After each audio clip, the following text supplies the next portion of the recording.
Cela faisait 14 mois qu'elle était mariée, et son mari ne l'avait jamais embrassée. Clara vivait dans un penthouse à plusieurs millions de dollars à Manhattan, portait des vêtements de créateur et dînait dans les restaurants les plus raffinés, mais elle était totalement invisible aux yeux de Preston, son mari milliardaire. Jusqu'au soir où elle disparut, tout simplement. Elle ne laissa derrière elle qu'une note et son alliance posée sur la commode. C'est à ce moment-là qu'il découvrit que l'on ne remarque la lumière que lorsqu'elle s'éteint. Si vous êtes déjà curieux de savoir ce qui s'est passé, mettez un j'aime, abonnez-vous à la chaîne et dites-nous en commentaire d'où vous nous écoutez. Les histoires comme celle-ci méritent d'être partagées, et votre soutien fait toute la différence. La lumière matinale filtrait à travers les baies vitrées du sol au plafond du penthouse, projetant de longues ombres sur les sols en marbre que Clara avait appris à traverser en silence. Elle se tenait au comptoir de la cuisine, ses doigts en serrant une tasse en porcelaine qui coûtait plus cher que le loyer mensuel de la plupart des gens, regardant la vapeur s'élever de son café intouché. Ici, le silence n'était pas d'or. Il était étouffant, lourd du poids de 14 mois d'une indifférence soigneusement orchestrée. « Bonjour », offrit-elle doucement lorsque Preston entra, ses mouvements précis et calculés, comme toujours. Il était déjà vêtu de son costume anthracite, le téléphone pressé contre son oreille, parlant d'un ton sec de rapport trimestriel et d'accord d'acquisition. Ses yeux glissèrent brièvement sur elle, une reconnaissance polie, rien de plus, avant qu'il ne se dirige vers la machine à expresso avec l'efficacité de quelqu'un qui maîtrisait l'art d'exister dans le même espace sans jamais vraiment le partager. Clara étudia son profil, cherchant la moindre fissure dans cette façade parfaitement composée. À 44 ans, Preston Ashford commandait les conseils d'administration avec la même autorité froide qu'il apportait à sa routine matinale. Ses cheveux sombres étaient déjà parfaitement coiffés, sa mâchoire rasée de près, sa présence remplissant la pièce sans jamais vraiment toucher le monde de Clara. Elle se demandait, et ce n'était pas la première fois, s'il la regardait jamais en voyant autre chose que l'obligation contractuelle qu'elle représentait. Le gala de charité est ce soir, hasarda-t-elle, posant sa tasse avec une précaution délibérée. Celui pour l'alphabétisation des enfants. Je pensais que peut-être nous pourrions. Je t'y retrouverai, l'interrompit-il, terminant son appel et rangeant son téléphone. La voiture passera te prendre à 19h. Son ton était le même que celui qu'il utilisait avec ses assistants, professionnels, distants, définitifs. Clara hocha la tête, ravalant les mots qui voulaient s'échapper. Des mots comme « peut-être pourrions-nous y aller ensemble » ou « j'aimerais savoir ce que tu penses de ma tenue » ou même « te souviens-tu pourquoi nous soutenons cette cause ?» Mais elle avait appris les limites de leur arrangement, inscrites non pas dans le contrat légal enfermé dans son bureau, mais dans la chorégraphie minutieuse de leurs interactions quotidiennes. Le contrat avait été clair dès le début. Un mariage de convenance, rien de plus. Les factures médicales de sa mère, s'accumulant comme des nuages d'orage au-dessus de la modeste maison familiale à Brooklyn, nécessitaient une solution que les revenus de freelance de Clara ne pouvaient fournir. La maison familiale, 3 générations de souvenirs bâtis entre ses murs usés, était à quelques jours de la saisie lorsque l'avocat de Preston avait présenté l'offre. Mademoiselle Clara Romano, avait dit l'avocat, sa voix portant le poids du salut et de la capitulation à parts égales. Mon client a besoin d'une épouse pour des raisons sociales et professionnelles. L'arrangement serait mutuellement bénéfique. Elle avait dit oui, non par amour ni même par espoir, mais par désespoir enveloppé de dignité. Preston avait besoin de quelqu'un d'assez raffiné pour son cercle social, d'assez intelligent pour tenir des conversations lors d'événements d'entreprise, et d'assez peu exigeant pour accepter le vide émotionnel qu'il offrait en retour. Clara avait besoin de sécurité, d'une couverture médicale pour sa mère et de ce genre de stabilité financière qui lui permettrait de dormir la nuit sans calculer combien d'articles elle devrait écrire pour garder l'électricité allumée. Maintenant, en le regardant vérifier sa Rolex avec une attention qu'il ne lui accordait jamais, Clara sentit cette douleur sourde et familière s'installer dans sa poitrine. Le penthouse autour d'eux était un monument à la richesse dépourvue de chaleur, des meubles de créateurs qui avaient leur place dans un musée, de l'art qui impressionnait les visiteurs mais ne révélait rien des gens qui vivaient là, des pièces qui résonnaient de l'absence de rire sincère ou de conversation spontanée. Preston ? Appela-t-elle doucement, alors qu'il se dirigeait vers la porte, mallette à la main. Il marqua une pause, se retournant avec les sourcils légèrement haussés dans une interrogation polie. Ma mère va mieux. Le nouveau traitement fonctionne. Quelque chose vacilla sur ses traits. De la surprise, peut-être, qu'elle ait partagé quelque chose de personnel, ou peut-être une légère irritation qu'elle ait interrompu sa routine de départ. C'est bon à entendre, répondit-il, les mots techniquement appropriés mais émotionnellement creux. Je suis content que la couverture médicale s'avère adéquate. Couverture médicale. Pas « je suis si heureux que ta mère aille mieux », ni « tu dois être soulagé », ni même « transmets-lui mes amitiés ». Juste la reconnaissance qu'une clause contractuelle était remplie de manière satisfaisante. Clara le regarda partir, le bruit de ses chaussures en cuir italien claquant contre le marbre, jusqu'à ce que les portes de l'ascenseur se ferment avec une finalité chuchotée. Puis elle se retrouva seule à nouveau dans son palais de ville magnifique, entourée d'un luxe qui ressemblait davantage à une prison dont les barreaux étaient faits de drap en coton égyptien. Elle se dirigea vers la fenêtre, pressant sa paume contre la vitre fraîche en regardant la ville s'éveiller en contrebas. Quelque part là-bas, des gens se disputaient et se réconciliaient, partageaient du café et des rêves, se touchaient sans contrarrégissant les termes de leur affection. Quelque part là-bas, son ancienne vie l'attendait comme un livre qu'elle avait refermé au milieu d'un chapitre. Son reflet la regardait depuis la fenêtre, une femme qui avait appris à s'habiller en haute couture mais qui avait l'impression de porter un déguisement, qui assistait à des galas et des vernissages mais se sentait plus comme un bel accessoire que comme une participante.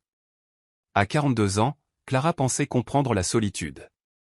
Elle avait passé des années en tant que femme célibataire, écrivant des histoires d'amour tout en se demandant s'il la trouverait un jour, mais ceci était différent. C'était une solitude amplifiée par la proximité, un isolement intensifié par la présence de quelqu'un qui partageait son lit mais jamais ses rêves. L'ironie ne lui échappait pas, elle avait épousé un homme pour sauver la maison de sa famille, pour découvrir que la notion de foyer n'avait rien à voir avec des comptoirs en marbre ou des adresses à Manhattan. Un foyer, ce devrait être là où quelqu'un remarque quand vous êtes silencieux, où votre rituel du café matinal compte pour quelqu'un d'autre que vous-même, où votre présence est désirée au lieu d'être simplement tolérée. Mais ce soir serait comme tous les autres soirs. Elle porterait la robe saphir qu'il n'avait jamais complimentée, arriverait au gala avec une posture parfaite et un sourire répété, et jouerait le rôle de Madame Preston Ashford pendant que son mari mènerait ses affaires déguisées en mondanité. Et quand il rentrerait, il disparaîtrait dans son bureau avec ces mots « Bonne nuit, Clara ». Poli, approprié, et totalement vide de tout ce qui ressemblait à de l'intimité. Clara comptait les jours comme on compte les absences. Assise dans le fauteuil en velours gris qui coûtait plus cher que tout son ancien appartement dans le Queens, elle regardait les heures passées sur l'horloge suisse qui décorait le mur du salon, 15h15. Preston ne rentrerait pas avant 9h, peut-être 10. 6 heures de plus de silence élégant, 6 heures de plus à être un fantôme dans sa propre vie. Elle feuilleta un magazine de décoration sans vraiment voir les pages, ses doigts traçant distraitement le tissu doux du coussin à côté d'elle. Tout ici était parfait. Les fleurs fraîches que la gouvernante changeait 2 fois par semaine, la lumière naturelle filtrant à travers les rideaux de soie importés, le subtil parfum de lavande qui persistait dans l'air grâce à des diffuseurs stratégiquement placés. C'était comme vivre à l'intérieur de la vitrine d'un grand magasin de luxe, beau à admirer, impossible à habiter. Le téléphone sonna, tranchant le silence comme un couteau. Clara sursauta, pleine d'espoir un instant, avant de voir le nom sur l'écran. Assistante. Preston Ashford. Bonjour, Madame Ashford, fit la voix professionnelle de Margaret, l'assistante personnelle de Preston. Monsieur Ashford m'a demandé de confirmer que vous serez prête à 19h pour l'événement de ce soir. La robe Valentino est arrivée ce matin et se trouve dans le dressing. Merci, Margaret, répondit Clara, sa voix sortant plus doucement que prévu. Y a-t-il quelque chose de spécifique que Preston aimerait que je sache sur l'événement? Une pause hésitante. Eh bien, madame, il y a d'importants investisseurs japonais qui seront présents. Monsieur Ashford a mentionné qu'ils seraient utiles. Si vous pouviez discuter d'art contemporain. Ce sont des collectionneurs. Clara ferma les yeux. Bien sûr. Elle n'était pas invitée en tant qu'épouse, mais en tant qu'objet décoratif pouvant également servir aux affaires. Je vois. Autre chose? Non, madame. Monsieur Ashford a dit qu'il a confiance en votre bon jugement. Après avoir raccroché, Clara resta immobile dans le fauteuil, sentant le poids familier de l'inutilité s'installer sur ses épaules. Confiance en votre bon jugement. Comme si elle était une employée compétente, pas la femme qui dormait à ses côtés chaque nuit, séparée par une distance émotionnelle qui semblait grandir chaque jour. Elle se leva et marcha vers la fenêtre panoramique qui offrait une vue imprenable sur Central Park. En bas, des gens faisaient leur jogging sur les sentiers, des familles pique-niquaient, des couples marchaient main dans la main. La vraie vie se déroulait juste là, pendant qu'elle regardait depuis sa tour d'ivoire. Ses souvenirs dérivèrent vers le dernier événement auquel ils avaient assisté ensemble, un gala pour la recherche contre le cancer la semaine précédente. Elle avait choisi une robe vert émeraude qui faisait ressortir ses yeux, avait passé 1 heure à coiffer ses cheveux en ondulation douce qui encadraient son visage. Quand elle était descendue par l'escalier du Penthouse, Preston l'avait regardée pendant exactement 3 secondes avant de vérifier sa montre. « Tu es à l'heure » avait-il commenté, comme si c'était tout ce qui comptait. Durant l'événement, Clara avait observé les autres couples. Elle avait vu comment James Morrison chuchotait quelque chose à l'oreille de sa femme qui la faisait rire, comment elle ajustait sa cravate intimement avant qu'il ne monte sur scène. Elle avait vu comment David Chen gardait sa main dans le dos de sa femme alors qu'il traversait la salle, un geste protecteur et attentionné qui parlait d'années de connexion authentique. Et puis, il y avait elle et Preston, 2 étrangers bien habillés qui se déplaçaient à travers la foule comme des acteurs suivant un script. Il la présentait avec fierté à ma femme, Clara aimait de la même manière qu'il présenterait une nouvelle voiture ou une acquisition commerciale réussie, quelque chose qui reflétait bien son statut, pas quelqu'un qu'il connaissait ou valorisait réellement. « Clara, chérie. » La voix perçante de Vivian Hartford la tira de ses pensées. Elle se retourna pour trouver sa voisine de Penthouse, une mondaine dans la soixantaine qui survivait grâce au ragoût et au champagne. « Comment vas-tu ? Je ne t'ai pas vu au spa cette semaine. »« Salut, Vivian », fit Clara en forçant un sourire. « J'ai été occupée avec quelques projets. »« Des projets ?» Vivian haussa un sourcil parfaitement sculpté. « Quel genre de projet ?» Clara hésita. Comment expliquer qu'elle avait essayé de se remettre à l'écriture mais que les mots sortaient forcés et sans vie? Comment admettre qu'elle avait perdu la voix qui donnait autrefois vie à des personnages passionnés? Du travail caritatif, principalement, mentit-elle, parce que c'était plus facile que la vérité. Oh, comme c'est merveilleux! Preston doit être si fier. Les hommes comme lui apprécient les épouses qui s'occupent avec des causes appropriées. Vivian prit une gorgée de ce qui semblait être son 3e martini de la journée. Vous formez le couple parfait, tu sais. Si élégants ensemble, si. Coordonnés. Coordonnés. Le mot résonna dans l'esprit de Clara longtemps après que Vivian soit partie à la recherche de plus de ragots et d'alcool. C'était exactement ce qu'ils étaient. Coordonnés, assortis, mais jamais connectés. Elle rentra dans le Penthouse, ses pas résonnant dans les couloirs vides. Elle passa devant le bureau de Preston, la porte toujours fermée, les chambres d'amis qui ne recevaient jamais de vrais invités, la salle à manger formelle où ils mangeaient en silence quand ils mangeaient ensemble, ce qui était rare. Dans le dressing commun, bien que Preston s'y trouvât rarement en même temps qu'elle, Clara trouva la robe Valentino. Elle était magnifique, comme toujours, en soie bleu nuit avec des broderies subtiles, valant plus que le salaire annuel de la plupart des gens. Elle la tint contre son corps, observant son reflet dans le miroir en pied. La femme qui la regardait était belle, élégante, parfaitement apprêtée. Mais ses yeux. Ses yeux racontaient une autre histoire. Il parlait d'une femme qui disparaissait lentement de l'intérieur, qui devenait plus transparente chaque jour. Elle passait son temps à prétendre être heureuse dans un mariage qui tenait plus de la performance que du partenariat. Elle se souvenait de l'époque où elle était plus jeune, travaillant dans son petit appartement du Queens, écrivant jusqu'aux petites heures, passionnée par chaque phrase qu'elle créait. Ses amis écrivains se réunissaient au café du coin, débattant de littérature, partageant des rêves, riant jusqu'à en avoir mal au ventre. À quand remontait la dernière fois où elle avait ri comme ça? À quand remontait la dernière fois où elle s'était sentie vraiment vivante? Le bruit de l'ascenseur la fit sursauter. Preston était rentré tôt, ce qui était inhabituel.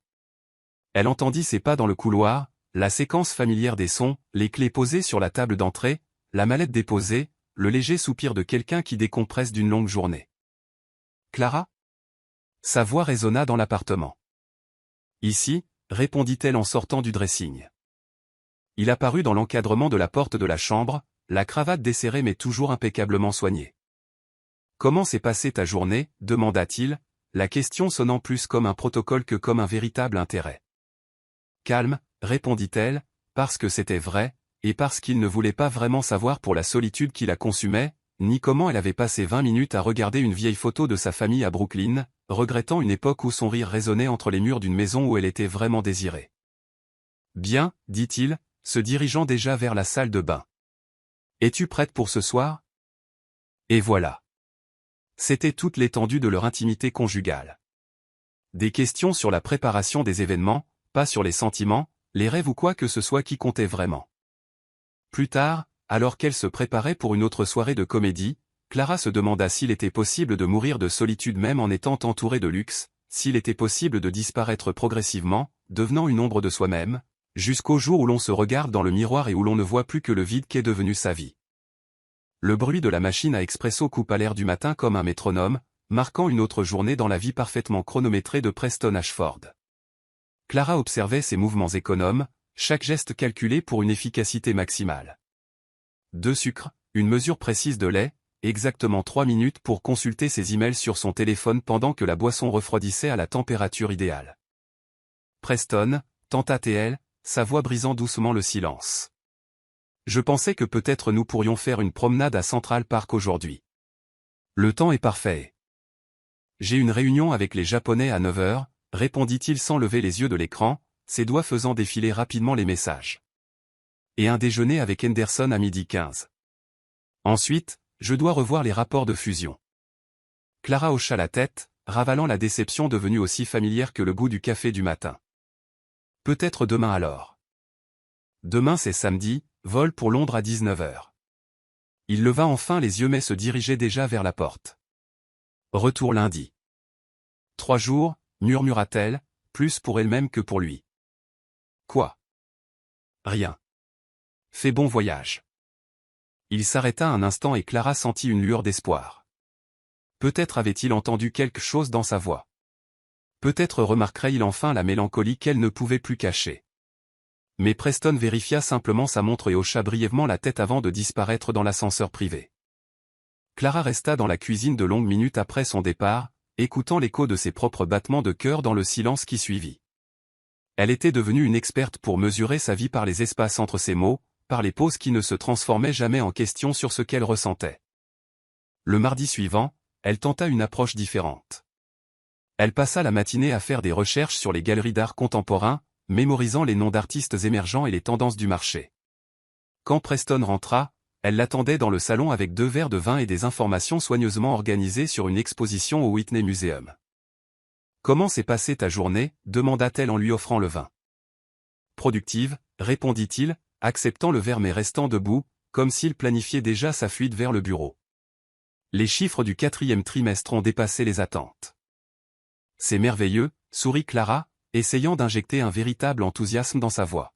« J'ai entendu parler d'une exposition fascinante au Whitney. Yuki Tanaka présente une série sur les transformations urbaines. Je pensais que peut-être, vu que tu as des investisseurs japonais, il pourrait être intéressant pour nous d'y jeter un œil ensemble. Ce week-end, peut-être ?» Preston prit une gorgée de vin, ses yeux errant déjà vers le téléphone qui vibrait discrètement dans sa poche. Tanaka, oui, j'ai entendu parler de lui. Bon potentiel d'investissement. Il sortit son téléphone, jetant un coup d'œil rapide à l'écran. Désolé, c'est urgent. Tokyo. Et ainsi, une autre tentative de connexion devint une autre conversation interrompue par des obligations qui semblaient toujours plus urgentes que la femme qui partageait son foyer. Le jeudi, Clara se réveilla avec une idée différente. S'il ne pouvait pas se déconnecter du travail, peut-être qu'elle pourrait se connecter à travers le travail. Elle passa la journée à étudier les entreprises de Preston, mémorisant les rapports annuels, comprenant les fusions et acquisitions. Quand il rentra, elle était prête. Preston, j'ai lu au sujet de l'acquisition de TechFlow. Fascinante stratégie de diversification verticale, commença-t-elle, utilisant les termes techniques qu'elle avait mémorisés. Ça a dû être une négociation complexe. Il s'arrêta vraiment, et pendant un instant, Clara crut avoir trouvé la clé. Ça l'était, admit-il, s'asseyant pour la première fois depuis des semaines pour parler avec elle. Henderson était sceptique sur les projections de croissance, mais les données du marché asiatique étaient convaincantes. Clara se pencha en avant, encouragée. Et l'intégration de l'équipe, j'imagine que c'est l'un des plus grands défis dans ce type d'opération. Exactement. Preston prit une autre gorgée de vin, semblant légèrement surpris par sa perspicacité. Leur culture d'entreprise est complètement différente de la nôtre. Il nous faudra au moins 6 mois pour aligner les processus. Pendant 15 précieuses minutes, ils parlèrent vraiment. Clara posa des questions intelligentes. Preston offrit des réponses détaillées. Et pendant un bref moment, elle se sentit comme une partenaire, pas juste une épouse ornementale. Jusqu'à ce que son téléphone sonne. Ashford.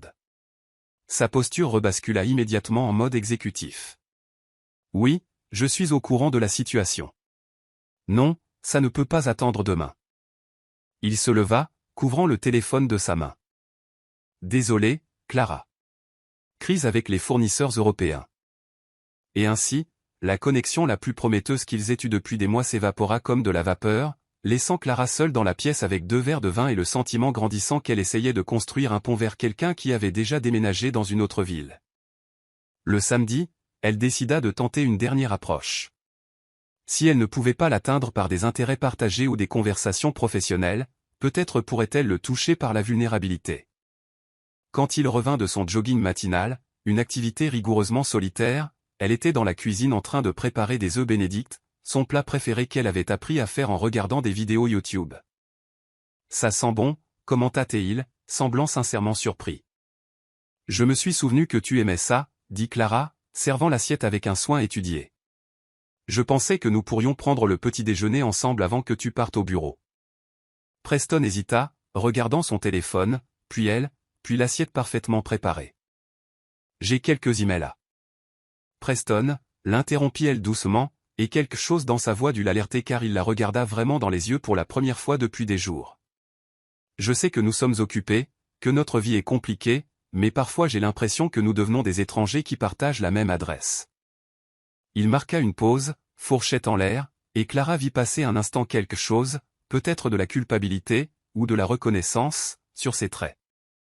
Clara, tu n'as pas besoin de dire quoi que ce soit, se hâta-t-elle d'ajouter, ne voulant pas briser ce moment fragile. Je voulais juste que tu saches que je suis là, que si tu veux parler, ou juste être ensemble sans rien faire de particulier, je suis là. Preston abaissa sa fourchette, et pendant un instant, Clara crut qu'il dirait quelque chose de significatif, quelque chose qui reconnaîtrait la distance grandissante entre eux, quelque chose qui suggérerait que lui aussi ressentait la solitude qui planait sur leur appartement comme un brouillard persistant. Au lieu de cela, il lui toucha brièvement la main, le premier contact physique volontaire depuis des semaines, et dit « Tu es une bonne épouse, Clara. J'apprécie tout ce que tu fais pour que notre vie continue de tourner. Une bonne épouse. » Les mots résonnèrent dans son esprit longtemps après son départ pour le bureau, laissant la moitié de son petit déjeuner dans l'assiette, et une vague promesse qu'ils essaieraient de dîner ensemble dans la semaine.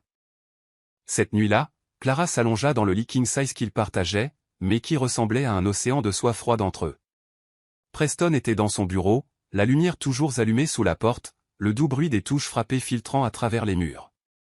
Elle fixa le plafond, comptant les heures jusqu'à ce qu'il vienne au lit silencieusement, de l'autre côté du matelas, prenant soin de ne pas la toucher même accidentellement. Et c'est là que Clara réalisa qu'elle était devenue une experte pour aimer quelqu'un qui était toujours dans la même pièce mais jamais vraiment présent, toujours trop occupé pour remarquer qu'elle disparaissait lentement juste à côté de lui. Le soir de l'événement caritatif arriva enveloppé d'un brouillard d'attente que Clara n'arrivait pas tout à fait à définir. Peut-être était-ce la façon dont la lumière dorée du coucher de soleil filtrait à travers les rideaux de soie, ou le fait que Preston avait annulé seulement 2 appels professionnels au lieu de ses 5 habituels, mais quelque chose dans l'air semblait différent, chargé de possibilités. Clara choisit la robe bleu saphir avec un soin particulier, laissant la soie glisser entre ses doigts avant de l'enfiler. Dans le miroir, elle vit une version d'elle-même qu'elle reconnaissait encore, élégante, sophistiquée, mais avec une étincelle dans les yeux qui avait été absente depuis des mois. Peut-être était-ce le moment, peut-être que ce soir serait le moment où elle réussirait enfin à atteindre l'homme qu'elle avait épousé.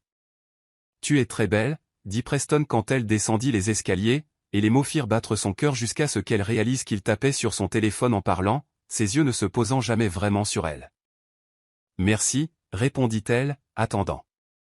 Attendant qu'il range son téléphone, qu'il la regarde vraiment, qu'il commente peut-être la façon dont le bleu faisait ressortir ses yeux, ou la coiffure différente qu'elle avait adoptée. Mais Preston se dirigeait déjà vers la porte, vérifiant sa montre avec la précision d'un homme pour qui la ponctualité était une vertu cardinale. Dans la voiture, Clara essaya de briser la glace. J'ai lu sur l'organisation que nous soutenons ce soir, leur travail sur l'alphabétisation des adultes est vraiment inspirant, surtout le programme pour les mères célibataires qui... murmura Preston, toujours absorbé par son écran. Désolé, Clara.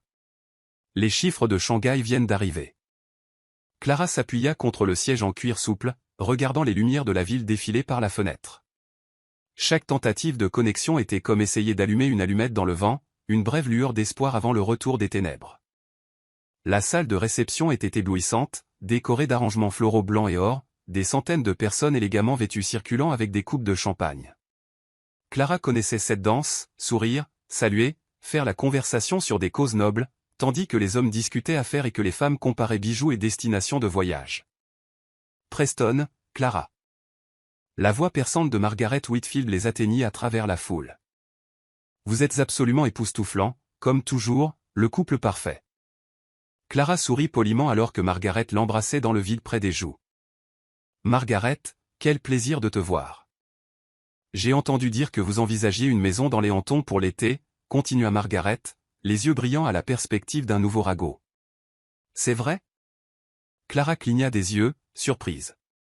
C'était la première fois qu'elle entendait parler d'une maison dans les Hamptons. Elle regarda Preston, qui gardait son expression neutre et professionnelle.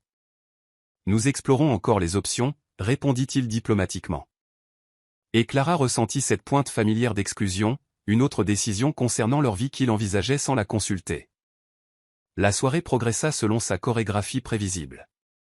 Preston fut happé par des conversations sur les investissements et les opportunités de marché, tandis que Clara se retrouva à faire ce qu'elle faisait toujours, être l'épouse charmante qui complimentait son image sans jamais être réellement incluse dans les décisions importantes. Ce fut pendant la pause entre le dîner et les enchères que Clara prit une décision impulsive.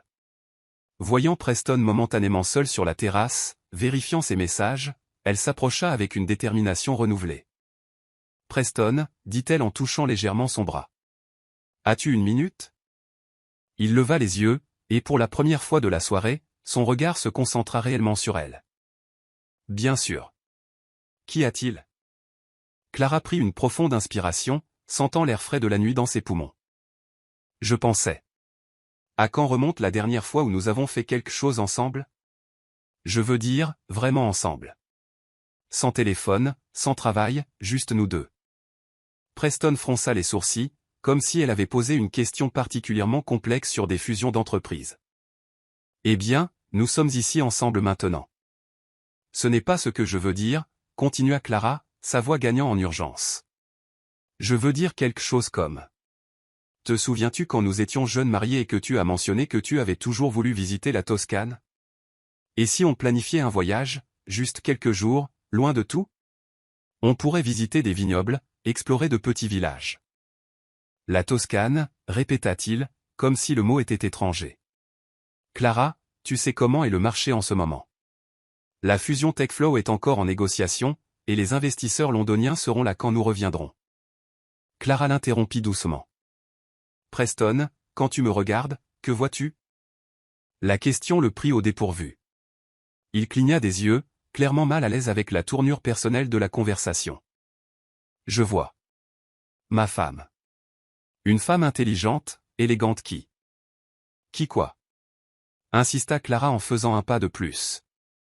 Finit la phrase. Preston resta silencieux un long moment, et Clara pouvait voir les engrenages de son esprit fonctionner, cherchant la réponse appropriée, celle qui satisferait sans compromettre. Qui enrichit ma vie, dit-il finalement. Les mots étaient jolis, techniquement corrects, et complètement vides de véritable émotion. Clara sentit quelque chose se briser en elle, un petit espoir qu'elle avait gardé en vie, mourant définitivement. Comment, demanda-t-elle, sa voix à peine un murmure. Comment est-ce que j'enrichis ta vie, Preston ? À quand remonte la dernière fois où tu as demandé comment s'était passée ma journée et où tu as réellement attendu la réponse ? À quand remonte la dernière fois où nous avons ri ensemble ? Ou que tu as remarqué quand j'ai changé de coiffure, ou que tu m'as simplement serré dans tes bras sans que ce soit une obligation sociale ? Preston regarda autour de lui, clairement mal à l'aise avec l'intensité émotionnelle de la conversation dans un lieu public. Clara, peut-être devrions-nous discuter de cela à la maison. À la maison, tu auras un appel urgent ou des emails auxquels répondre, ou des rapports à revoir, dit Clara, les larmes commençant à se former dans ses yeux. Il y a toujours quelque chose de plus important. Mon travail est important, répondit Preston, sa voix prenant une teinte défensive. C'est ce qui nous permet d'avoir la vie que nous avons. Quelle vie ? Demanda Clara, et la question sortit chargée d'une tristesse si profonde qu'elle fit reculer Preston d'un pas. Preston, nous n'avons pas de vie. Nous avons un emploi du temps partagé. Nous avons une adresse commune. Nous avons des apparences à maintenir. Mais une vie? Une vraie vie? À quand remonte la dernière fois où tu m'as touché sans que ce soit pour poser pour une photo? Le silence qui suivit fut assourdissant. Clara pouvait entendre la musique douce venant de la salle de bal, le murmure des conversations, le tintement des verres, toute la bande-son d'une vie sociale active se déroulant à quelques mètres pendant que son mariage s'effondrait sur la terrasse. Clara, commença Preston, mais sa voix ressemblait à celle d'un homme cherchant les bons mots pour clore une réunion difficile. Si tu pouvais aller n'importe où dans le monde tout de suite, dit Clara, ignorant sa tentative de parler, où irais-tu? Je ne comprends pas la pertinence de la question. Réponds quand même. Preston hésita, visiblement confus quant à la direction qu'elle prenait. Peut-être Singapour? Il y a des opportunités d'investissement intéressantes dans les technologies propres. Clara ferma les yeux, sentant la brise nocturne sur son visage. Même dans ses fantasmes, il choisissait le travail. J'irai dans une petite ville sur la côte italienne, dit-elle doucement. Je louerai une chambre dans une auberge avec vue sur la mer, je me réveillerai tôt pour regarder le lever du soleil, je boirai du café fort dans une tasse sans prétention, j'écrirai des histoires sur de vraies personnes avec de vrais problèmes et un amour véritable. Elle ouvrit les yeux et le regarda. Tu vois la différence, Preston? Tu rêves d'opportunités d'affaires. Moi, je rêve de vivre. Preston resta silencieux, son visage un masque de contrôle prudent. Clara attendit, lui donnant une dernière chance de dire quelque chose, n'importe quoi qui suggérait qu'il comprenait ce qu'elle essayait de communiquer. Peut-être devrions-nous retourner à l'intérieur, dit-il finalement. Les gens vont commencer à se demander où nous sommes. Et voilà. Sa préoccupation n'était pas ce qu'elle ressentait, mais les apparences, ce que les autres penseraient s'ils remarquaient que le couple parfait avait disparu pour une conversation sérieuse. Clara hocha lentement la tête, sentant quelque chose d'essentiel se solidifier en elle, une clarté froide et cristalline sur sa place exacte dans la liste des priorités de son mari, et ce n'était même pas près du sommet.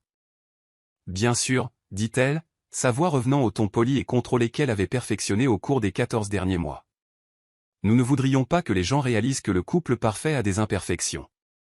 Ils retournèrent ensemble dans la salle de bal, et pour tout observateur, ils ressemblaient exactement à ce qu'ils avaient toujours paru être. Élégants, coordonnés, impeccables. Mais Clara savait que quelque chose avait changé de manière irréversible lors de cette conversation sur la terrasse. Elle avait cessé d'attendre des miettes d'attention et commençait à accepter que peut-être, elle méritait la miche entière. 3 jours après le gala de charité, Clara se réveilla avec un sentiment étrange, quelque chose entre la nostalgie et la rébellion, comme si une partie endormie d'elle-même s'étirait enfin après une longue hibernation. Preston était déjà parti pour le bureau, ne laissant que l'odeur persistante de son après-rasage coûteux et l'empreinte encore chaude de l'endroit où il avait dormi, maintenant soigneusement sa moitié du lit king size. Clara resta immobile de longues minutes, fixant le plafond en plâtre orné qui avait coûté plus cher que ce que beaucoup de gens gagnent en un an. Pendant 14 mois, elle s'était réveillée dans ce lit luxueux, se sentant comme une étrangère dans sa propre vie. Aujourd'hui, pour la première fois, elle eut une idée différente. Sans s'autoriser à trop réfléchir à sa décision, Clara se leva et alla au dressing. Elle passa devant les rangées de robes de créateurs, les chaussures coûtant des milliers de dollars, jusqu'à trouver au fond une boîte qu'elle n'avait pas ouverte depuis des mois. À l'intérieur, soigneusement plié, se trouvaient ses vêtements d'avant, un jean délavé, un chemisier en coton bleu acheté en solde, des baskets confortables qui connaissaient chaque recoin de Brooklyn. Enfiler ces vêtements fut comme retrouver une version perdue d'elle-même. Dans le miroir, elle ne vit pas Madame Preston Ashford, épouse ornementale d'un magnate des affaires. Elle vit Clara Romano, écrivaine, rêveuse, une femme qui croyait autrefois que les histoires avaient le pouvoir de changer les cœurs. Sans laisser de notes après tout, Preston était rarement à la maison pour les lire. Clara attrapa son simple sac en cuir brun et quitta le Penthouse. Dans l'ascenseur, elle respira profondément pour la première fois depuis des mois, se sentant étrangement légère sans le poids des attentes et des apparences qu'elle portait constamment. Le trajet en métro vers Brooklyn fut un voyage dans le temps.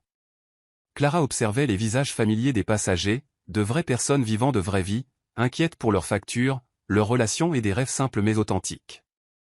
Une jeune mère berçait un bébé, chuchotant des berceuses en espagnol.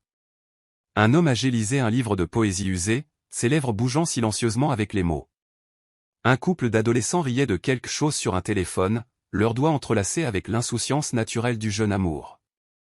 En descendant à la station Prospect Heights, Clara ressentit une vague d'émotion si intense qu'elle dut s'arrêter et s'appuyer contre un mur. C'était son quartier, son monde, l'endroit où elle s'était sentie vivante pour la dernière fois. Les rues n'avaient pas beaucoup changé. Le même mélange éclectique de brownstones restaurés et d'immeubles modestes, la même énergie vibrante d'une vraie communauté. Le café Page & Brew était toujours là, niché entre une laverie et une librairie d'occasion, sa façade familière en briques rouges comme une étreinte d'un vieil ami. Clara s'arrêta à la porte, regardant à travers la vitrine. C'était exactement comme dans ses souvenirs, des tables dépareillées, des chaises qui ne correspondaient pas, des murs couverts d'art local et d'affiches d'événements littéraires. L'odeur de café fort et de rêves créatifs filtrait à travers le verre. Clara ? Clara Romano ? Elle se retourna pour trouver Alex Chen lui souriant, ses yeux s'illuminant d'une reconnaissance sincère. Alex avait fait partie de son groupe d'écrivains, un poète trentenaire qui travaillait comme professeur d'anglais le jour, et transformait ses observations sur la vie urbaine en vers qui faisaient pleurer les gens lors des soirées micro ouverts. Alex ? La joie dans sa voix la surprit. Mon Dieu, combien de temps cela fait-il ? Plus d'1 an, dit-il, et il y avait quelque chose dans son regard qui suggérait qu'il n'avait pas oublié où elle avait disparu, ni pourquoi. Tu as l'air différente. Clara baissa les yeux, se souvenant du monde qu'elle avait laissé derrière elle ce matin-là, le Penthouse de Manhattan, les robes de soie, la vie qui ressemblait plus à un rôle qu'elle jouait qu'à une existence qu'elle vivait. Différente comment ? Plus polie, plus. Je ne sais pas, comme si quelqu'un t'avait mise dans une vitrine. Alex pencha la tête, étudiant son visage. Mais tes yeux sont les mêmes, ils ont toujours cette faim. Faim ? D'histoire, de vérité, d'une vie qui vaut la peine d'être vécue. Il fit un geste vers la porte du café. Tu veux entrer ? Notre groupe se réunit toujours les mercredis. Tommy écrit toujours de la mauvaise science-fiction. Sarah travaille toujours sur le même roman après 3 ans, et je suis toujours convaincu que je peux capturer l'âme de New York en haïku. Clara rit, un vrai rire spontané, le genre qu'elle n'avait pas produit depuis des mois. Ça ressemble exactement à ce dont je me souviens. À l'intérieur du café, c'était comme entrer dans une machine à remonter le temps. Le même barista aux cheveux longs travaillait toujours derrière le comptoir, faisant toujours du latte-article. Les mêmes personnes intéressantes occupaient toujours les tables, des artistes griffonnant dans des carnets, des étudiants débattant de philosophie, des freelances tapant furieusement sur de vieux ordinateurs portables. 2 expressos, commanda Alex, guidant Clara vers une table au coin où ils avaient l'habitude de s'asseoir.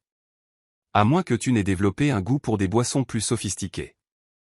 L'expresso est parfait, dit Clara, se sentant plus elle-même à chaque minute qui passait. Ils s'assirent, et pendant un moment, ils se regardèrent simplement. Clara pouvait sentir Alex assimiler sa transformation, des vêtements coûteux qu'elle évitait maintenant aux cheveux parfaitement coiffés qui avaient remplacé ses boucles naturelles. Alors, dit-il finalement, comment est la vie maritale ? La question la frappa comme une douce dague. Comment expliquer qu'elle était mariée mais plus seule qu'elle ne l'avait jamais été ? Comment décrire la sensation de partager un lit avec quelqu'un qui la traitait comme un meuble de luxe ? Compliqué, admit-elle. Ah. Alex hocha la tête comme s'il comprenait des volumes dans ce qu'elle n'avait pas dit. Et l'écriture ? Clara baissa les yeux vers sa tasse, voyant son reflet déformé dans la surface sombre du café. Ça s'est arrêté. Donc ça s'est arrêté, ou tu as arrêté ? La question était perspicace, typique d'Alex, qui arrivait toujours à aller droit au but. J'ai arrêté, admit-elle. Je ne peux pas, les mots ne viennent plus. C'est comme si j'avais perdu ma voix. Alex se pencha en avant, ses coudes sur la petite table. Clara, tu te souviens de ce que tu disais à propos de l'écriture ? Qu'est-ce que je disais ? Que écrire, c'était comme respirer sous l'eau, impossible pour la plupart des gens, mais essentiel pour ceux nés avec des branchies. Il sourit doucement. Peut-être que le problème n'est pas que tu as perdu ta voix. Peut-être que c'est que tu essaies de respirer de l'air quand tu as besoin d'être sous l'eau. Clara sentit les larmes piquer ses yeux. Je ne sais plus où se trouve sous l'eau. Ici, dit simplement Alex, désignant le café autour d'eux. Avec de vraies personnes, vivant de vrais problèmes, ressentant de vraies choses, pas dans des tours d'ivoire où tout est trop beau pour être vrai. Ils passèrent les 2 heures suivantes à parler. De livres, de la vie, des projets qu'Alex poursuivait toujours avec la passion inlassable dont Clara se souvenait avoir eu autrefois. Il lui parla de ses étudiants, du poème qu'il écrivait sur la gentrification, de comment il croyait toujours que l'art pouvait changer le monde, une personne à la fois. Sarah a toujours ce carnet où nous faisions des exercices d'écriture, mentionna Alex nonchalamment alors qu'ils finissaient leur café. Des thèmes aléatoires, des défis de 5 minutes. Tu te souviens comme tu écrivais ces petits chefs-d'œuvre sur les gens que tu observais dans le métro? Clara s'en souvenait. Elle se souvenait de la sensation des mots coulant à travers ses doigts comme de l'eau, des personnages prenant vie en paragraphes, des histoires apparaissant complètes dans son esprit comme des cadeaux inattendus. Mercredi à 7 heures, dit Alex en se levant pour partir. Si tu veux. Sans engagement, sans pression. Viens juste replonger sous l'eau pour quelques heures. Après son départ, Clara resta à la table à observer la vie se dérouler autour d'elle. Un jeune couple partageait un muffin, se nourrissant l'un l'autre avec l'intimité décontractée qu'elle avait oublié exister. Une femme plus âgée lisait de la poésie à voix haute pour elle-même, souriant à des vers qui touchaient quelque chose de profond dans son âme. Un groupe d'étudiants débattait passionnément d'un film, chacun parlant par-dessus les autres, mais tous clairement engagés et vivants. C'était la vraie vie, brute, imparfaite, magnifiquement désordonnée. Et pour la première fois en 14 mois, Clara se rappela ce que c'était que d'être complètement présente dans sa propre existence, au lieu de regarder de loin comme une spectatrice élégante mais déconnectée. Quand elle se leva finalement pour partir, Clara savait que quelque chose de fondamental avait changé. Elle avait goûté à la vie à nouveau, et la fin qu'Alex avait mentionnée, la fin d'histoire, de vérité, de connexion réelle s'éveillait en elle comme une force qui ne pouvait plus être ignorée. La question était, qu'allait-elle faire de cette fin maintenant qu'elle savait qu'elle était toujours vivante?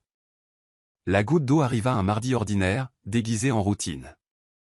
Clara avait passé toute la journée à préparer un dîner spécial, non pas parce que c'était un anniversaire ou une célébration, mais parce qu'elle avait désespérément besoin de quelque chose, n'importe quoi qui ressemblait à de l'intimité. Elle avait acheté des ingrédients frais au marché bio, choisi le vin que Preston avait mentionné aimer des mois auparavant, avait même mis des bougies sur la table de la salle à manger qu'ils utilisaient rarement.